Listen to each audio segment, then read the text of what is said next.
భగవద్గీత సారాంశాన్ని, కృష్ణతత్వాన్ని అందరికీ బోధిస్తూ తనదైన స్వరంతో ప్రణవనాదాన్ని పలికిస్తున్నారు ప్రణవానంద దాస్ గారు. ప్రభుజీ ప్రస్తుతం మనతో ఉన్నారు.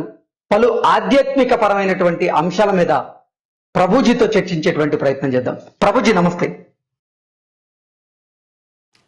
ప్రభుజీ, శ్రీకృష్ణ పరమాత్ముల వారు 16,000 మంది రాణులను ఎందుకు వివాహం చేసుకున్నారు?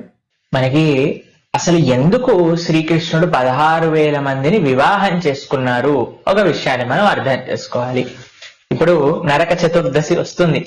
నరకాసురుని సంహరించారు కృష్ణుడు, సత్యభామ కలిసి. నరకాసురుడి యొక్క చెరలో 16,000 మంది రాణులు, 16,000 మంది రాకుమార్తెలను ఆయన చెరసాలలో బంధించి పెట్టారనమాట. అయితే ఎప్పుడైతే కృష్ణుడు ఆ యొక్క నరకాసుడిని సంహరించేసి వాళ్ళ యొక్క కుమారుడికి రాజ్యాధికారాన్ని ఇచ్చేసి ఆయన తన యొక్క భవనంలో, ఆ నరకాసుడి యొక్క భవనంలో తిరుగుతుండగా ఈ చెరసాలలో ఉండే 16,000 మంది రాణులను చూస్తారనమాట. అప్పుడు వాళ్ళందరూ ఒకటే ఒక ప్రార్థన కృష్ణుడికి చేస్తారు. ఇప్పుడు చూడండి, ఎవరికైనా అందరికంటే పర్ఫెక్ట్ హస్బెండ్ కావాలి అని అనుకుంటారు, అంతే కదండి. వాళ్ళందరి మనసులో ఒకసారి కృష్ణుడిని చూశాక అయ్యో ఈయన నా పతిలా ఉండాలి అని వాళ్ళ మనసులో భావన చేసుకున్నారనమాట. ఇప్పుడు మనం అంటే అండి, ఇప్పుడు 100 మంది మనల్ని పెళ్లి చేసుకోవాలి అని అనుకుంటే 100 మందితో వివాహం చేసుకోలేము. వివాహం చేసుకున్న 10 మందిని సుఖంగా ఉంచలేము మనం. కానీ భగవంతుడు మాత్రం ఆయనకి ఆ శక్తి సంపన్నాలు ఉన్నాయి. ఆ భగవత్ తత్వమే ఎంతమంది 16,000 మంది కాదండి, 16 కోట్ల మంది కావాలన్నా, 16 లక్షల కోట్ల మంది కావాలన్నా సరే ఆయన అందరినీ కూడా ఆయన అనుగ్రహాన్ని ఇప్పించగలరు, ఆయన కృపని చూపించగలరు. అందుకోసమని ఆయన నిస్సంకోచంగా అందరి హృదయాలలో ఉండే ఆ భావనని స్వీకరించి అందరినీ వివాహం చేసుకున్నారనమాట. అంటే ఈ యొక్క లీలలో కృష్ణుడు చూపించేది ఏంటి తెలుసా అండి, ఎంతమంది తన భక్తులు ఉన్నా సరే అందరి పట్ల ఆయన అనుగ్రహాన్ని చూపించగలరు. అంత శక్తి సామర్థ్యాలు నా దగ్గర ఉన్నాయి అని కృష్ణుడు నిరూపిస్తున్నారన్నమాట ఈ యొక్క లీల ద్వారా.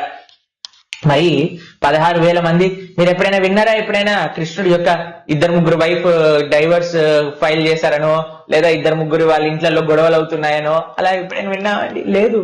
16,108 మంది హాయిగా ఉన్నారు కృష్ణుడితో పాటు. కృష్ణుడు 16,108 స్వరూపాలతో ప్రతి ఒక్కళ్ళ భవనంలో ఉన్నారన్నమాట. నారదుడు ఒకసారి ద్వారకా నగరానికి వచ్చి చూసినప్పుడు ఆశ్చర్యపోతారు. ఒకరి దగ్గర చెస్ ఆడుతున్నారు, ఇంకొకరి దగ్గర దానం చేస్తున్నారు, ఇంకొకరి దగ్గర భగవదారాధన చేస్తున్నారు, ఇంకొక దగ్గర బ్రాహ్మణులకి దానం ఇస్తున్నారు, ఇంకొక దగ్గర పిల్లలతో ఆడుకుంటున్నారు, ఇంకో దగ్గర యుద్ధవుడితో మాట్లాడుతున్నారు. 16,108 భవనములలో 16,108 స్వరూపాలతో కృష్ణుడు అక్కడ ఉన్నాడు అన్నమాట. కాబట్టి కృష్ణుడి యొక్క అద్భుతమైన లీల ఇది. భగవంతుడి యొక్క తత్వం ఈ కృష్ణ అవతారంలో మనకి ఆవిష్కారం అవుతుందన్నమాట. అంతేకాని కృష్ణుడు చేసుకున్నాడు కదా మేము కూడా చేసుకుంటాం. ఫస్ట్ గోవర్ధన లీల, గోవర్ధనోద్ధరణ చేయండి, ఫస్ట్ చూద్దాం. తర్వాత కృష్ణుడు ప్రహసన అనే పర్వతం మీద నుంచి దుంకుతారనమాట. ఒకసారి కొన్ని వేల యోజనములున్న పర్వతం మీద నుంచి కింద పడతారు. వాళ్ళకి ఎక్కడ కూడా ఫ్రాక్చర్ అయిపోయిందండి, కృష్ణుడు కట్టుకట్టారని మనం వినం. భగవంతుడి యొక్క బలంతో భగవంతుడి యొక్క సామర్థ్యం. అందరూ జీవులు కేవలం 16,108 కాదండి, మనందరం కూడా కృష్ణుడికి చెందిన వాళ్ళమే. మనందరం ప్రకృతి, ఆయన పురుషుడు. కాబట్టి మనందరం చేరుకోవాల్సింది కూడా కృష్ణుడి యొక్క సేవ చేయడానికి, ఆయన సాన్నిధ్యంలోకి. అందుకే భక్తి అనే భావనతో కృష్ణుడు ఈ వేద ద్వారా మనకి గొప్ప నమ్మకాన్ని ఇస్తున్నారు, ఒక గొప్ప స్వాంతాన్ని ఇస్తున్నారు. ఎంతమంది నన్ను చేరినా సరే అందరితో పాటు ఆయన చక్కగా ఆయన యొక్క కృపని పంచుతాను, తన యొక్క ఆనందాన్ని ఇస్తాను అని 16,108 భార్యలను స్వీకరించి ఆయన చూపించిన ఒక మహోత్కృష్టమైన సందేశం మన మానవాళ్ళందరికీ కూడా. స్వామిని ఆశ్రయించండి, స్వామి యొక్క కృపకు పాత్రులు అవ్వండి. ఓకే ప్రభుజీ, ధన్యవాదాలు. హరే కృష్ణ.